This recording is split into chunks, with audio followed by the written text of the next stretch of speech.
Here we are again in the world of Tomb Raider and the Tomb Raider Remastered collection, and we are actually finally moving on to the last episode in the game, the last level in the game, whatever you want to call it. I thought it was the last level, Atlantis, but I was right in also musing in that video that I thought that it was actually broken down into two parts, and it was.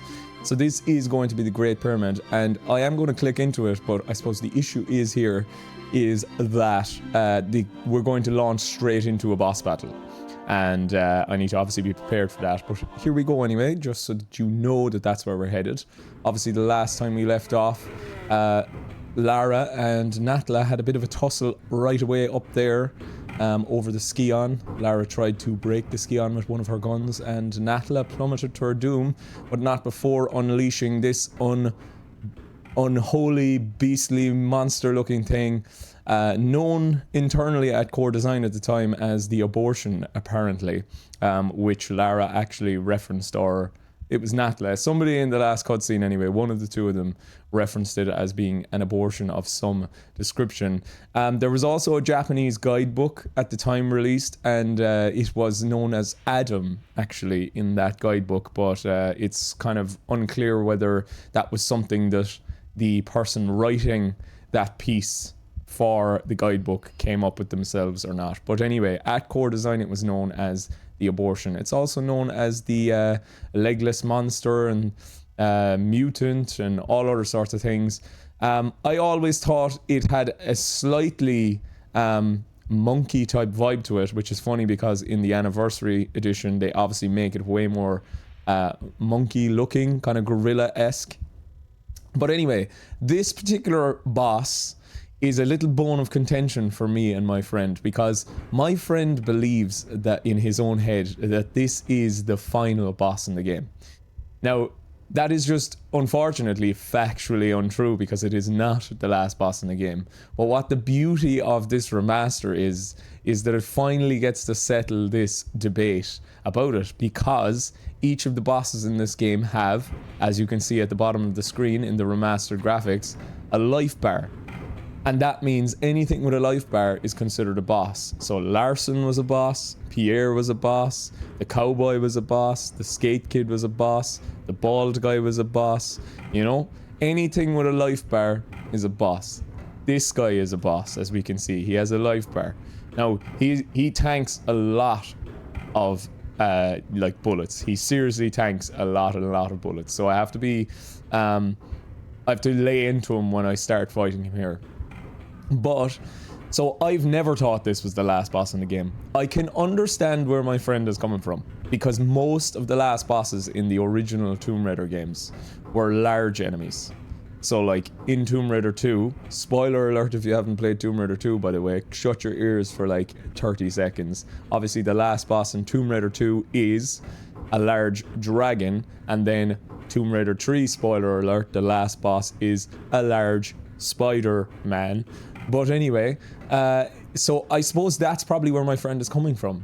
But he is factually basically incorrect, and this game will finally settle that debate. So I'm actually delighted that this game has, you know, the boss battle health bar at the bottom. So we will see now as well after this who the true final boss of the original Tomb Raider is. This guy's just a throwaway. He's an abortion, as Core Design referenced him when they were you know, creating him all those years ago. But let's look at the old model. I really like the look of this old model. I don't know why. I think it's such a great design, and it obviously kind of has good lore implications as well, because, you know, I believe, again, the storytelling in these original games is usually quite obtuse. It's the thing I really like about the games, though. The story doesn't really get in the way, and Lara is a fully formed character. She exists, you know, she's just an adventurer and really wants to go out and, you know, raid tombs, look for the treasures, and she usually gets caught up, embroiled in these kind of events that had nothing to do with her. So like, Natla existed thousands of years before Lara did, and Natla had a plan, obviously, of making some type of Atlantean monsters or beasts, an evolution of man or something, And this is kind of the culmination of her work, or at least anyway, she kind of referenced it herself as an abortion as well, that maybe it didn't work out exactly as she planned.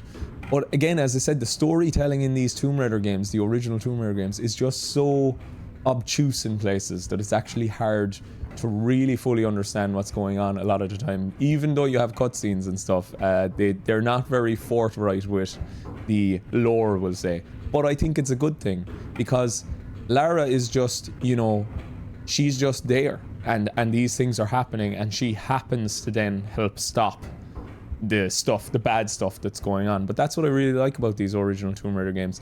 I think if you over characterize, or if you give your main character or your hero, if you give them too much stakes or too much emotional baggage, I actually think it lessens the experience. Let the emotional baggage or the weirdness or the overarching character be on the villains. Allow that to be the way. But like, let your heroes just be heroes that are just doing good for good's sake, or, you know, for their own means. Like, Lara is basically an adrenaline junkie in a sense, you know. She just likes going out kicking ass, taking names and finding treasure, like. But anyway, I digress. This is the last episode, and this is not the final boss of the game, but we're going to kick his ass anyway, because why not? Right, we're going to finally as well get to use all of these 5,000 bullets on, we'll call him Adam, I suppose. He also, whoa, he also takes serious health off me. As you can see, he just tanks it, like. The Uzis are so class though.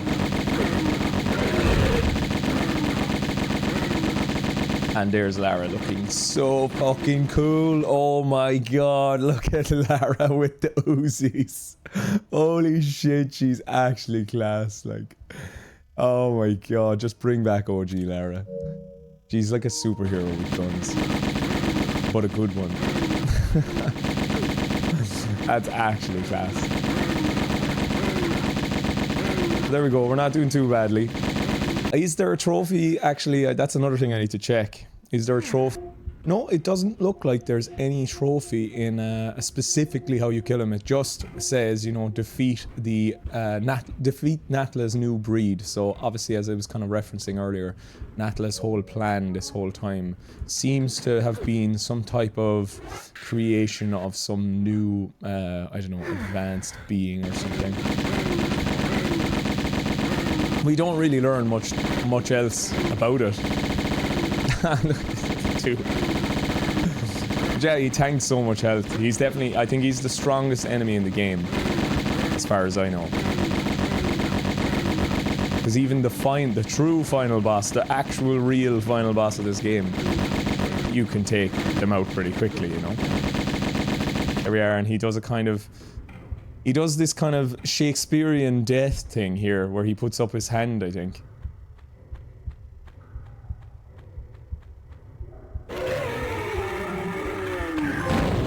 There we go. Kind of evolution on steroids. And that is exactly what Natla was referring to. But of course he's not the last boss. And he is now defeated. And I'm going to pick up the Uzi bullets that I don't need really, because I have so much from this playthrough. And of course that trophy for collecting all the items is glitched. So I actually won't get that trophy anyway, which is a little bit annoying, but at the same stage. I don't really mind, I suppose, you know, like, there's going to be a patch at some stage, and all I really need to do, hopefully at that point, will be just to reload an Atlantis, you know, Atlantis save. And this is why you have rolling saves. Now, I already actually did it, because once I got into this level at the very start, at the end of the last episode, to save the game, I jumped off just because I wanted to hear it, but I'm going to show you now that this is where you get an achievement, because this is the only place, I think, in the entire game. I'm going to save it somewhere. Yeah, we'll save it there.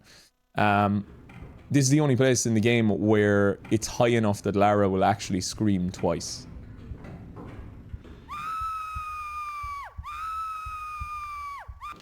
She even nearly goes for a third. But I think that that's brilliant. I don't know why I think that that's brilliant, but I remember I used to do that a lot in the day. What happens if you swan dive off it?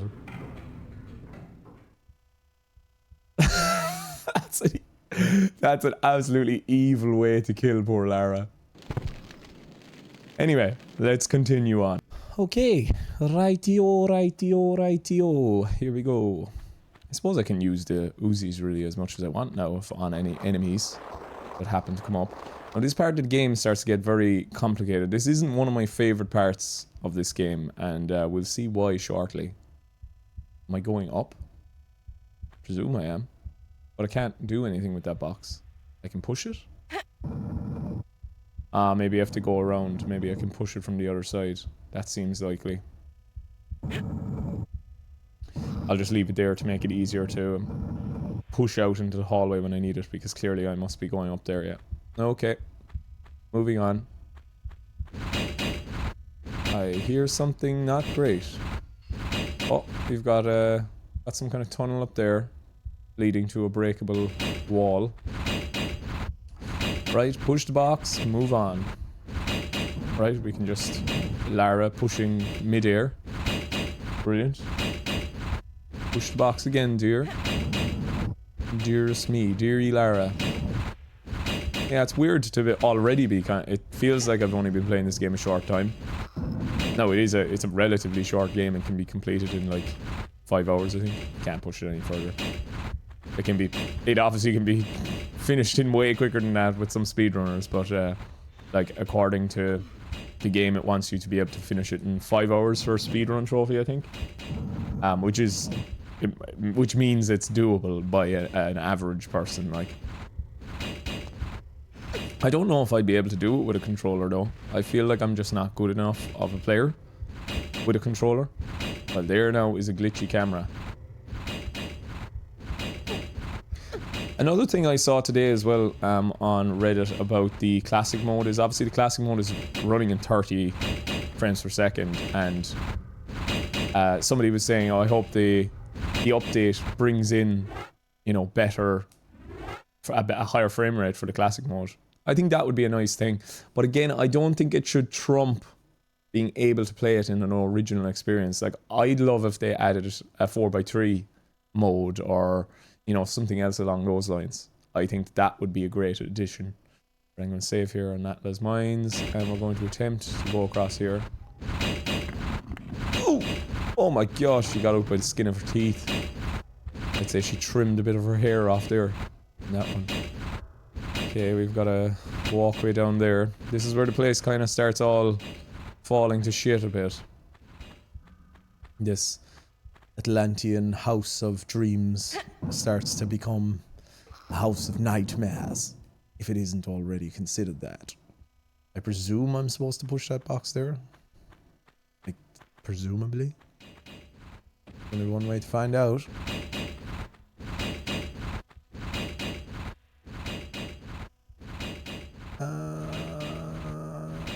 I don't understand. Or am I supposed to pull it out of there?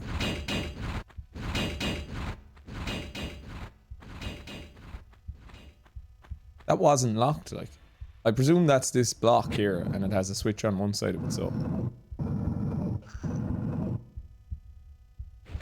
This also, I'm incorrectly stated in the last level, although it might be there, but this is the level that has... Oh no, it's not. Okay, so maybe I do have to push that box. Is that the box? Why would I need to push it? Is there a way up here? Well, there's a... Like, I can't climb up there. Why would I need to push that box now? Oh, I see. I need to push the box so that I can... So I do need to push... Right, so yeah, I needed to push the box so that I can go around here and push it back so that I can finally use that hanging down switch, so I can climb up in the box and use the switch. But yes, as I was saying, in the last episode I mentioned that there was kind of a heartbeat going on in the game in the background, and it actually, I don't think it is in the last level. It might be, but it might just be buried in the mix. But it's this level has a constantly... It's going to be hard to hear now with that particular background noise, but there is a heartbeat, a low rumbling heartbeat going on, which I think is very atmospheric. Very cool. Okay, yeah, that's what that does. Other stuff. Another pointless room. Oh, right. So, here is another room with a secret. So I can at least get all the secrets in this level. That's something I can actually do. So, I might as well do that. Right, I need to get a pressure pad, I think it is. And the pressure pad is on this block, or sorry, not block, but this area over here.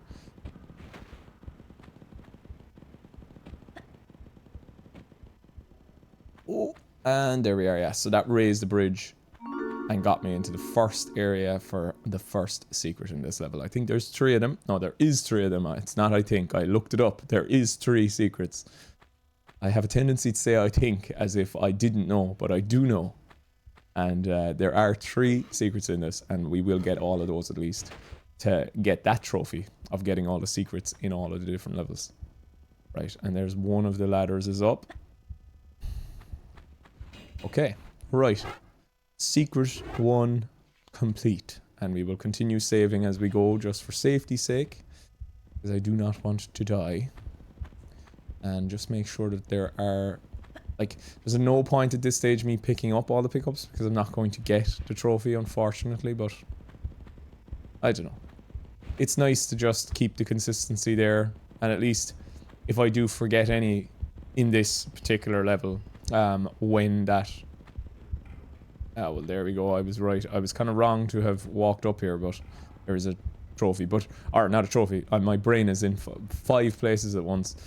There's a boulder up there, but I was right to stop. I should have probably checked around the corner. For some reason, the lighting here is reminding me of, like, laser tag. I don't know why.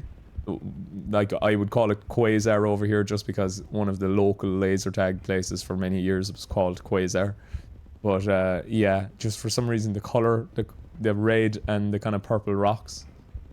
Again, I kind of prefer the grey, personally. Right, classic boulder running away from it, Indiana Jones vibes. Oh god. Anyway, my brain goes 40 places at once. The trophy for the secrets, I can't even remember what I was going to say. Maybe it'll come back to me. There's another boulder, surely. Yeah, 2 boulders in a row. Boulder's not coming. It's a later boulder. Here we are. Oh, there! There's a lot of booby traps in this level, if I remember correctly. That's another word you don't hear very often anymore. Booby traps. Maybe it's not politically correct anymore to say booby traps.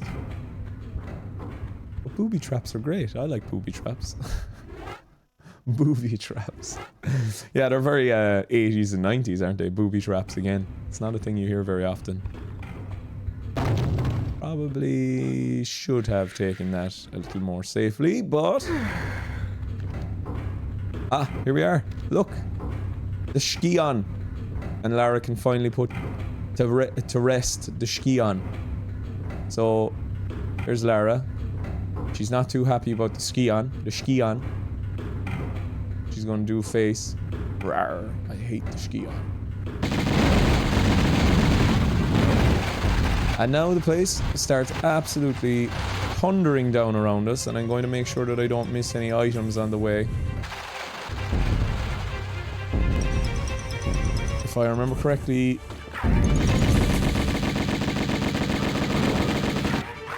Oh god.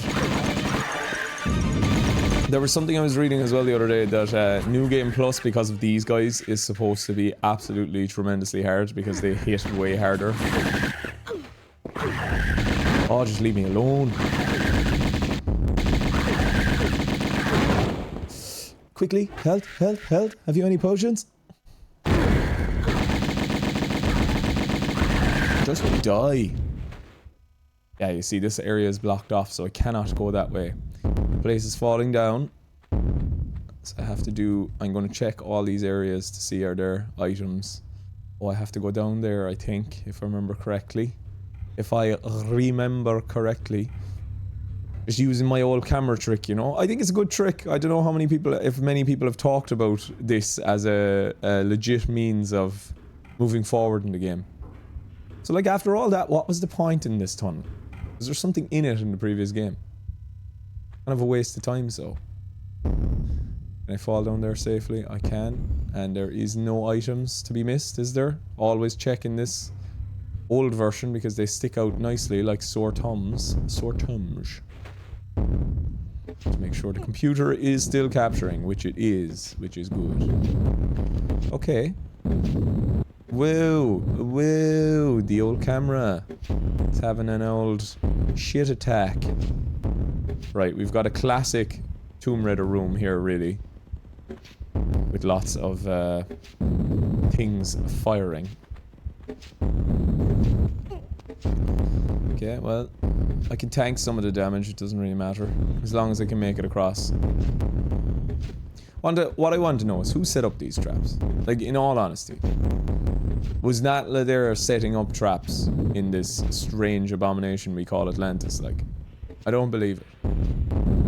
Right, what I need to check now is, do I need to do a backflip? I do. Right. Oh. Getting stabbed in the leg. I want to see the actual arrows as well. What do they look like? They look like little... like... rockets, like that you would set off. Like, well, not a toy rocket. What would you call it? Like a home-built rocket that people, you know, test out. Bottle rocket? Is it a bottle rocket? But that would mean it would be made out of bottle. I don't know what you'd call them, but that's what it looks like. Why am I getting, like, such a weird graphical change in some places? Like, this nearly looks fake or something. It just looks like a fake funhouse. It doesn't, like, that looks like, yeah, death-defying traps. That looks like a fake funhouse. I think it's slightly a hint of green and purple. That looks like Godzilla's eye from Godzilla 1997. Is it 97 or is it 98? Anyway, that Godzilla movie with John Cusack. I think no, it's not John Cusack. Oh, what's his name? Ferris Bueller. What's his name? I had to look it up. Matthew Broderick. Yeah, I was kind of thinking Matthew Perry, but obviously it's not Matthew Perry. Oh, there's a pickupable object. Uzi bullets again. Is there another one here? Any more hidden objects? I'm gonna check around here. Just check every location. Make sure I see the objects before I have to do anything. Have a little idea of the layout of the land as well while I'm going. Right, there's gonna be some death-defying traps. Okay, and there's objects then. That, I think, is also the next... it is the next secret. Okay, well, oh yeah, I can just take it handy down here if I want. That's fine. No, I can't. I'm dead, and I don't think I saved for a while.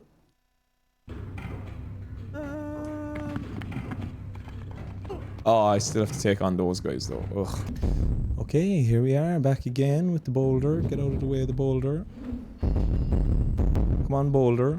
Fall down. Lovely stuff. Why doesn't that break that pendulum? Make it easier on me. Do I have to do I have to do it again? Oh, why don't I save more often? Okay, right, this time I will save here so I don't have to do all that absolute bull crap again. I suppose I could probably jump from over this edge and not really get hit. That probably would be safer, right? Yeah, that worked out nicely, and we'll just walk, because why not? Walking through the spikes, safely, safely, safely. Safely does it. Just like the Prince in Prince of Persia, you can walk through the spikes. I like that that option was thought of and put in a game. That these can actually be, you know, walked through safely. I like that. I like that. I like it a lot. Right, I'm saving here again because why not? Save every step of the way. I've saved enough already. Let me do one of them. Right, and here we are. We're in another secret room. I can obviously go the path down, but as you can see over there in the distance, there are a couple of items.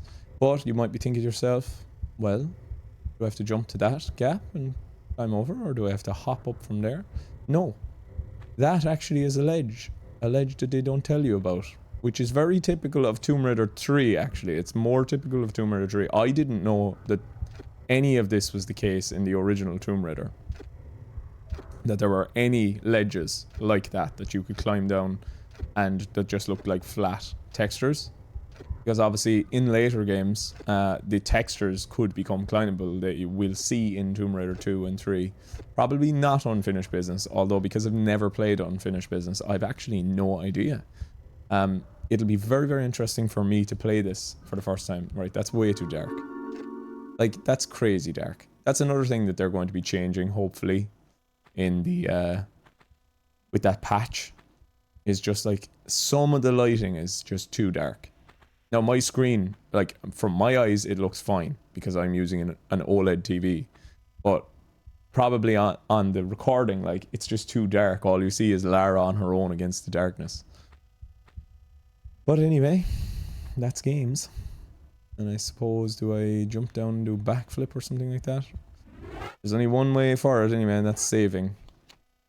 Apparently in some versions of the game as well, the last secret that you can... Whoa! The last secret you can get in this level, which we will probably come up to soon enough.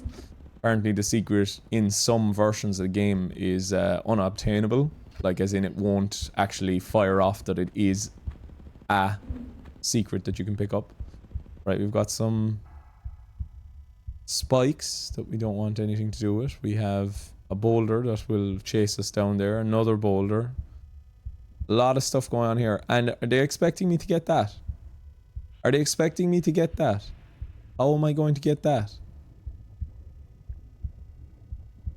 What are they expecting me to do to get that? Will I be able to... Maybe I'll be able to pass that boulder.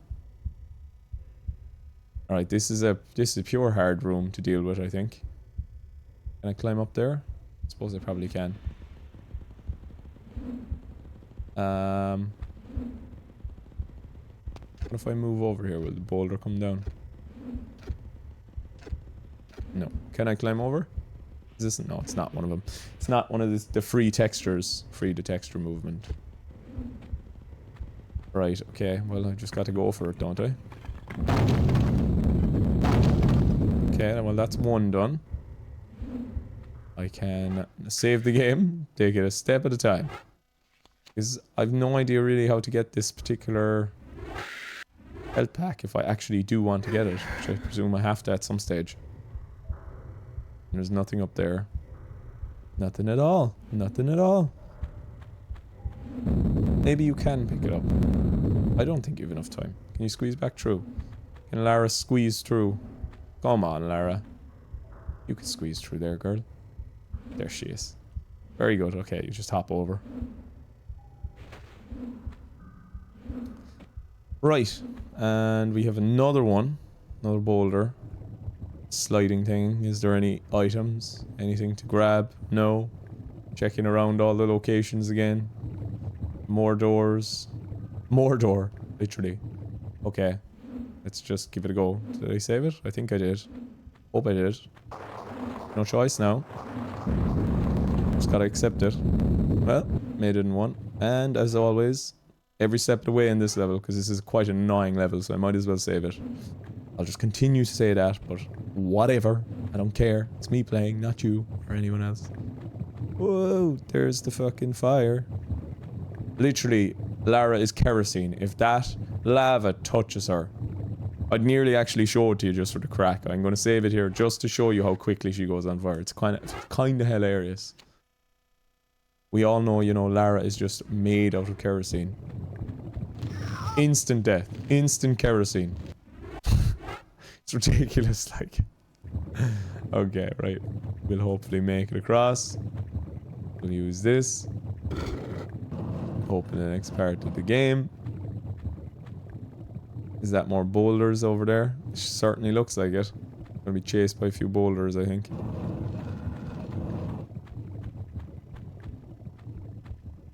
Oh no, we're not. We've a bit of time. We have a bit of time to prepare ourselves for this ensuing chaos. More saves. Always saves. Okay, right. Boulder number 1. Come for me. Boulder number 2. I need to time that jump so that I don't get smushed by the boulder. Number 1 is fine. Number 2 is a little more complicated. for that reason. But we sorted it. We sorted it. And there's no items. Is there any items up here? No. Just get the look in. Get the look in. Where are we now? I think there's a trophy as well related to maybe somewhere up here. Ah, look.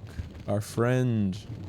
The fire tower things that are very, very temperamental with, again, how close you can get to them. And some speedrunners are just absolutely kick-ass at doing curved jumps around these. I am not one of those people. I don't even know if... Oh, okay. Well, she doesn't just instantly light on fire for those ones for some reason, which is strange. I'll take it though. Jump towards the outside. I'll save it just in case that was a glitch and I was lucky. And we're coming up to the room now where there's another trophy, I believe. There we are. She just was licking the flames, our Lara. Okay, here we are. So this is the next secret room. And it requires a small bit of platforming, but this is the potential secret that might not actually fire off. I don't know because I haven't personally... I haven't personally ever gone for secret playthroughs, so I've literally no idea. This, I'll get a trophy if I do this right. Yeah, this is one of those ones that you can... Like, that's weird, isn't it? That I can hold on to it. There we are. Codex of Atlantis. I have found all secrets in Atlantis. So that is all the secrets in the game, I believe. I don't know if there's another trophy related to that. That is all the secrets in Tomb Raider. I am kind of like... I think that's cool that I've done that in any Tomb Raider game. Especially for how many times I've played this game. I'd say I've finished this game from start to finish maybe... I want to say like 5 or 6 times in my lifetime. Okay, right. So this is, obviously, we've got to jump down there accurately, but there is actually another trophy tied to this as well, where you do a swan dive into water surrounded by flames. So let us try it from here and see if this is the right amount of space. No, she's gonna... Oh, I did it! Bullseye. Brilliant. Swan dive into a hole with water surrounded by fire. Impressive. Impressive to say the least, Lara. Right, moving on. I think we're kind of coming close enough to the end of this level, I want to say. Yeah. I'm exactly right, actually.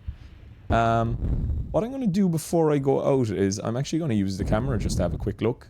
Because I have actually no idea if there is items in this room. I suppose there's one way of looking. So I'll save the game. And the one way of looking is to look at this. 24 out of 31 pickups. So maybe there is items somewhere out here. Is there? I don't remember there being any items. Like, 21 out of 34 seems particularly small. What could I have possibly missed? 1, 2...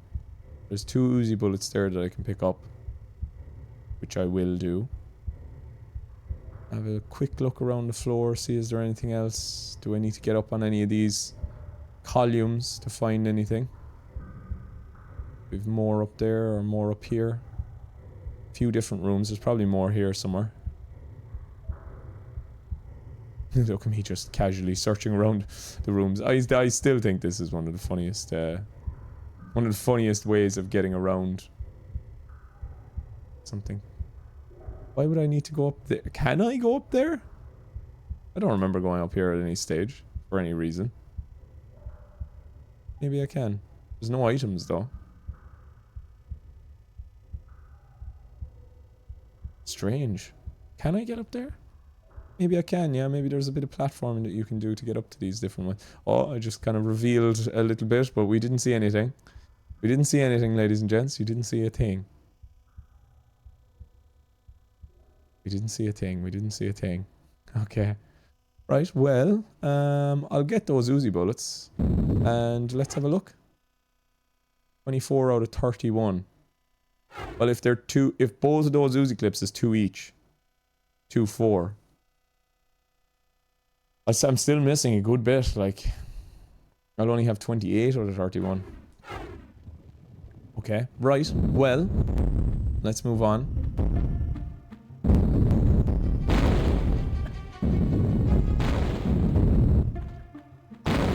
We'll pick these up first, and then we'll have a look at something rather special. Ah, there's 3 each, probably. Okay, is that enough? 31. There must be one more somewhere in the room, or else I'm after missing one. Right, so there she is, ladies and gentlemen, and she nearly killed me straight away. Oh my god. Right, yes, so the final boss is, of course, a mutated Natla. Kind of in her, I suppose, is she more in her real form? She survived the fall anyway, and yeah, she's become more like her Atlantean brethren. And yes, so here she is, Natla. The true final boss. As we can see, she has a health bar. So what does that mean? That means that she is the true final boss of the game. You heard it here first, ladies and gents. My friend, if you were watching, you now know that Natla is the final boss in Tomb Raider 1, 1996. And apparently, the reason I'm not using the Uzis, apparently if you kill her with the Magnums, you get an achievement, because the Magnums are, as you can see, they've got an N on them for Natla. They are Natla weapons, and I believe there is a trophy tied to killing her with her own production pistols, which I think is kind of funny. She doesn't say a word either. At her. She dead. Oh no, she comes back, doesn't she? She has a kind of a second form. She comes back. The bitch isn't dead yet. The bitch is dead.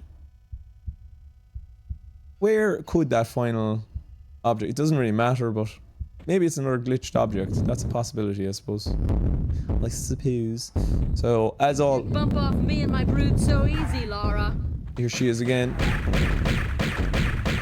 We just broke her wings.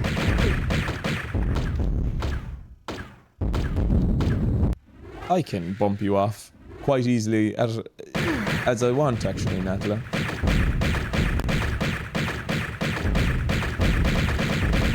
There we are.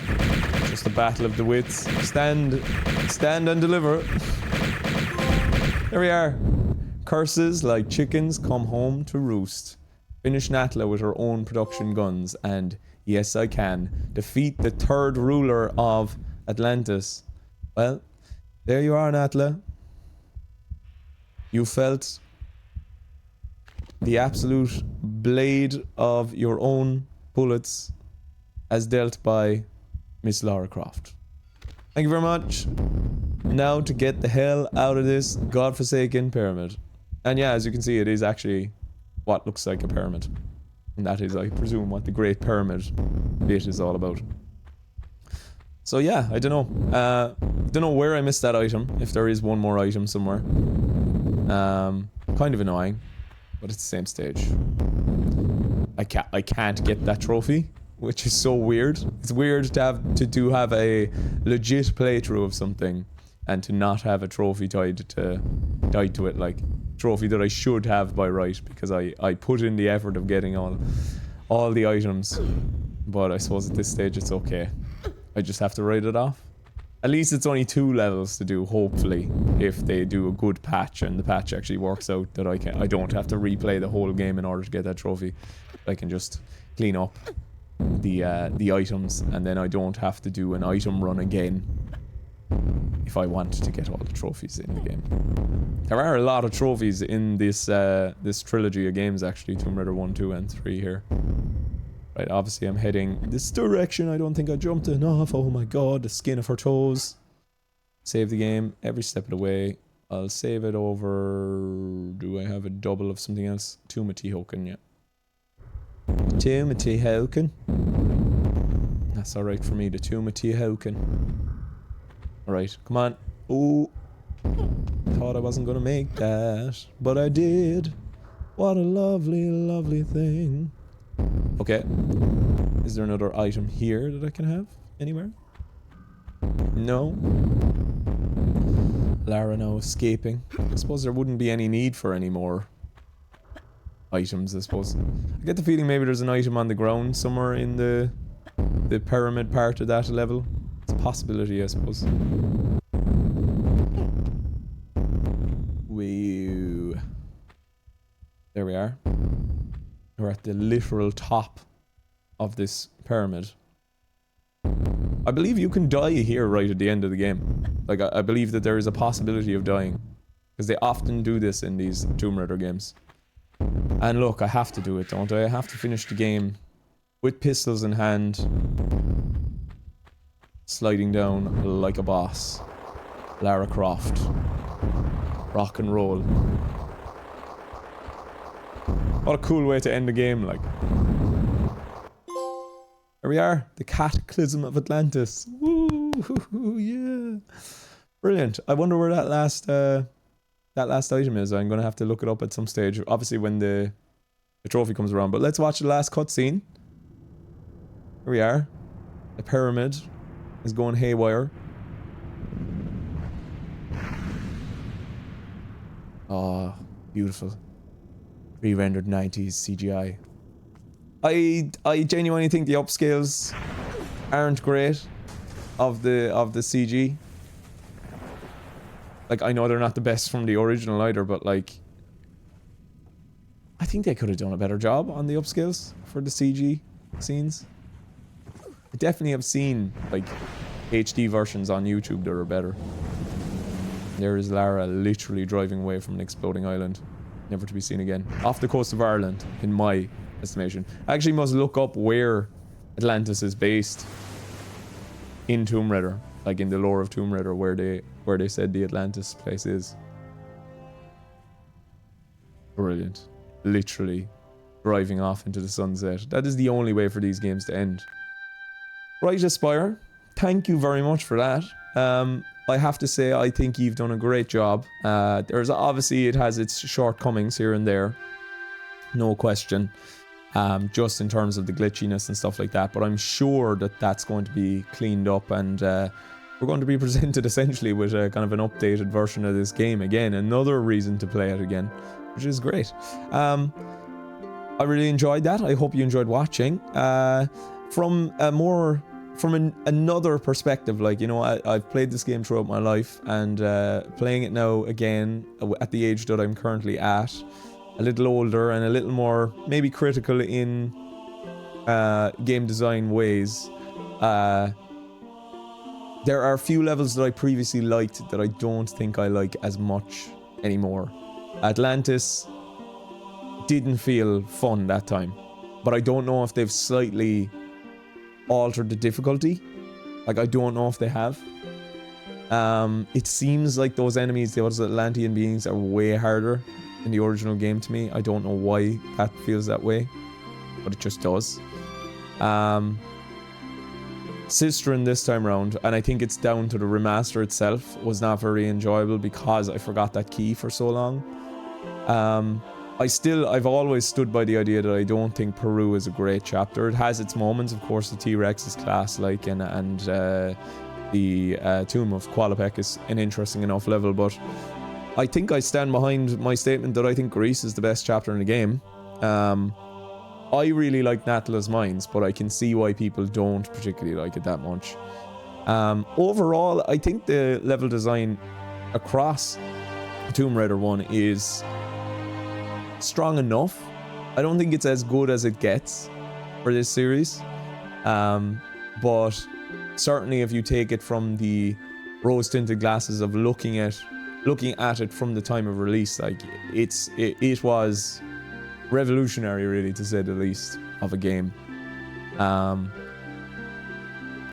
Yeah, it just brought us into a new kind of 3D world. And what's beautiful about it as well is, like, it came out the same year the N64 came out, certainly in North America and Japan anyway. It was 1996.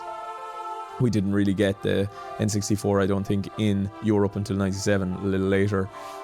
But like, Mario 64 obviously is, for a lot of people, is the gold standard of like the 3D platformer that changed 3D platformers. Now, I haven't actually played. I've played it like about 5 minutes of Mario 64. I'm not really a Nintendo person. It's something that I do want to do here on this channel at some stage. Void the Black Cat, Robert Le Chat, brilliant names for cats. It's something I do want to do, and I will do, but it kind of like is a story of two sides. So you had Mario and everything that Mario 64 influenced and went on. And then you have the other side of the coin, which is this game, in my opinion.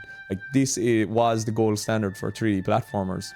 And there's so many other games like Tomb Raider that I really want to play and highlight and talk about at some stage. He's literally bald, guy. Are they the original? Oh no. Are they? They're not the original voice actors. So they revoiced them in different languages as well, by the sounds of it. Why are they giving me the credits to Tomb Raider 2 and 3? Like, I haven't played those games yet. Okay. Can I change back to here? I can't. There's no changeover from the credits. I can't change between the credits. But, yeah, it's a story of two halves, really, you know? It's literally the two halves. If you've ever seen the Tomb Raider 1 movie, you'll know what I'm referencing there. But, yeah, like, this really influenced everything that came after it. It obviously, there are games that are, like, I would consider Tomb Raider clones. Games like Prince of Persia 3D and Indiana Jones, The Infernal Machine, and there's loads of other ones as well. And I really like all those games because I really like how Toby Gard, thank you for Tomb Raider. Like, I really like how those games play. I like the weight, I like the movement, I like the kind of slightly grid-based system. And one of the things that I always try to point out about Tomb Raider is there's kind of a freedom of movement, or certainly an illusion of freedom of movement in these games that got taken away then from where that starting point. See, look. What? Who's Brother Herbert? Voiceover original.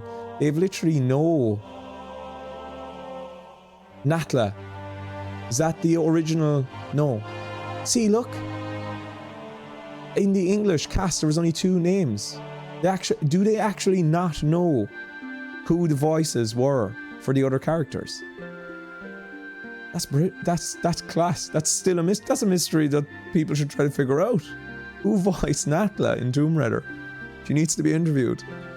But anyway, yeah, and like where that starting off point from Tomb Raider in 3D platforming and third-person action adventure games, like where that sprung out went on to influence troves of games, obviously, including all the games I mentioned, but like the idea of Prince of Persia Sands of Time kind of developed that then into something else. And from Prince of Persia Sands of Time, you had games like Tomb Raider Legend actually then took that style of new levels. Have they added more levels to the gold? Anyway, I'm jumping away from my point. But so yeah, Tomb Raider Legend, and there were other games then that kind of jump onto the... I like to call them ledge platformers because there's so much just linear ledge climbing in those games. I don't outright dislike them, but I think they've taken away that freedom of movement, or illusion certainly of freedom of movement that the Tomb Raider games had, which is a sad thing. I wish, like we don't all wish, well, a lot of the fans of these original games wish that, like, a team like this went and created a new game in this style. Like a new Tomb Raider 6 or Tomb Raider 7 or whatever it needs to be in this style. It doesn't have to be anything else. Like, it doesn't have to be huge. It can like make it a small, dedicated team. There's enough fan modders out there that would jump at the chance to do something like that, and then release it as a doesn't even have to be a AAA. It'd be class if it was, but like a AA title, you know? Make it a flagship title in the same way that Crash Bandicoot got the Crash Bandicoot 4. I personally think it's very unlikely that that'll happen. It would be so wonderful if it did. I think it is very likely that we will get Tomb Raider 4 and 5 though, Last Revelation Chronicles in a remastered collection. I think it's less likely that we'll get a Angel of Darkness update or remake. Again, it would be wonderful for the fans of that game. It's a game that I've played a good bit of, maybe halfway in to the game, and it's a game that I do have a soft spot for. but I've never played through it fully, so I don't know where that game ends or where the story goes, and I am really looking forward to playing it because it's just one of those games that I've had on my to-do list for such a long time, and I got it kind of shortly after release on the PlayStation 2, played a bit of it, found it tough, but like there's many parts of it that are just unique. It's a unique game in its execution. Anyway, I'm just gesticulating now. I'll wait and see, as always, is there anything at the end of these credits, and we'll catch you there. Okay, that looks like the end of the credits there. Probably be nothing. Final statistics, it took me 10 hours. I got 45 out of 45 secrets. So close. 354 of 357 pickups. 268 kills. Lara took names. And mostly animals. Distance traveled 53 kilometers. She did some serious legwork there. And there we are, the final statistics of the game. And we're just back to the main menu. So that is it, ladies and gentlemen. That is my playthrough of Tomb Raider 1 Remastered. The one last thing I'd like to say, and I kind of said at the top of this episode, is I really miss this type of storytelling in games like this. Like, it's a very simple story, really, at its base. Lara exists, and in the manual it states that Lara, became self-sufficient after crashing in the Himalayas at the age of 21. And she survived on her own out there. Her parents kind of disowned her.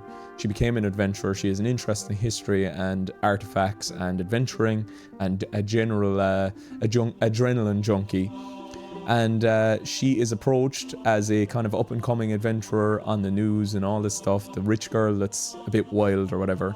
And she's approached by Larson, who's under the employ of Natla, to find the 3 pieces, or at least one of the pieces of the Skion.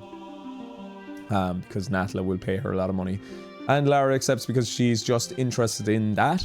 She goes out, and then, a little bit of double crossing by Natla. She gets all the 3 pieces of the Skion. They head to Atlantis. Natla tries to finish her plan of bringing out this monster, and then Lara happens to be there because she's followed them all the way. She kills Natla. She destroys the Skion. All is well in the world. And that is it, really. It doesn't really outstay its welcome from a narrative point of view. Like, we don't need to wade through the swampy, murky weeds of, like, emotional value. Like, that's fine. It's great in books, certainly. More, deeper books. It's great in, like, art house film, indie film. It's great to tell human stories then. And certainly it's always good to tell interesting stories, but I think sometimes we can just get way too caught up in, like, the emotions of a character, rather than just presenting Lara, who's already a fully formed person. There's a bit of backstory there. She probably has a strange relationship with her parents, but she has become better in spite of it, as opposed to being caught up about it. And we know that. We can just see that. It's inherent to the character. Inherent straight away. And I really, really wish more media properties would do that. Like, if you think about Back to the Future, which I actually have a poster of on the wall, Marty McFly does not change in that movie. He starts the movie and ends the movie, the first one, as the same person. He basically doesn't grow as a character throughout the movie. And there's nothing wrong with that, because he's so well established within the opening parts of the movie as the kind of cool, little bit nerdy and outsider character, like his dad, because he's not exactly like the popular boy in school or anything. He was more popular than his dad, but he's still a bit of an outsider, and he expresses that he has doubts of his capabilities of guitar. That's the little bit of sprinkling of, like, emotional stakes. You feel good, or you feel bad for him because you want him to do well. Like, I just miss when media was sometimes a little more straightforward. It's just we get caught up so much now in the weeds. I don't know. I'm just going on. Anyway, if you have enjoyed this playthrough, please let me know. And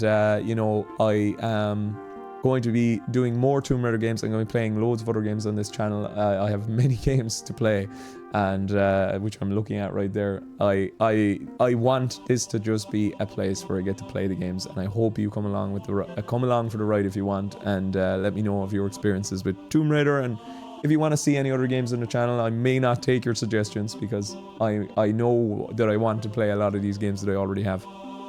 But anyway, thank you for watching, and I will see you again next time. And next game in the Tomb Raider series I'll be playing will of course be Unfinished Business.